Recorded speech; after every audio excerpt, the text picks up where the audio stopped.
atanın artıq ölüm ayağında olması və hər an ondan gələcək pis xəbəri olması, yəni olmaq ehtimalı belə adamı həqiqətən darmadağın edir. Biz bir doğma itkisi yaşamışıq, görmüşük və onun acılarını hələ də yaşayırıq. Mən dəfələrlə bunu da qeyd edirəm ki, bizim ailə ikinci bir doğmanın itkisinə hazır deyil.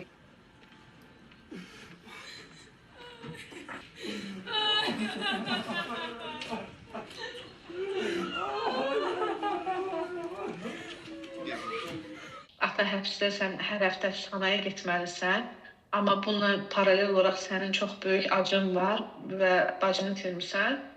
Aprelin 22-si zəng günümüz idi. Onda danışanda da dedi ki, sabah yəqin ki, Nərgizin yanına gedəcəksiniz. Mən də yanınızda hiss edeyim.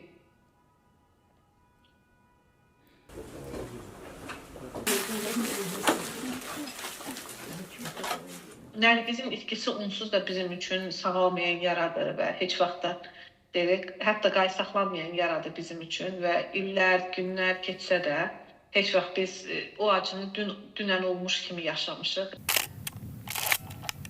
Bu streslərlə, bu gərginliklərlə ana olmağa hazırlaşıram. Mən də bilmirəm necə olacaq. Mən də bütün analar kimi mən də istəyərəm ki, dünyaya sağlam körpə dünyaya gətirim. Mən atamı yaxşı tanıyıram və onun özünüz də görürsünüz ki, bax acının 24-cü günüdür. Yenə də ölümə doğru gedir, amma yenə də deyir ki, mən acılığı dayandırmayacağam və israrlıyam.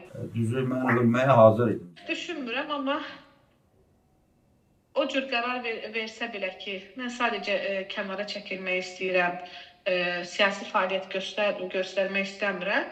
Mən onu anlayışdan qarşılayaram. Çünki insanların da dözümünün bir yeri var. Yəni heç vaxt mən peşmanam bu vaxta qədər tutduğum əməldən. O cür versiyanı ümumiyyətlə düşünmürəm ki, mənim atam elə bir söz deyə bilər.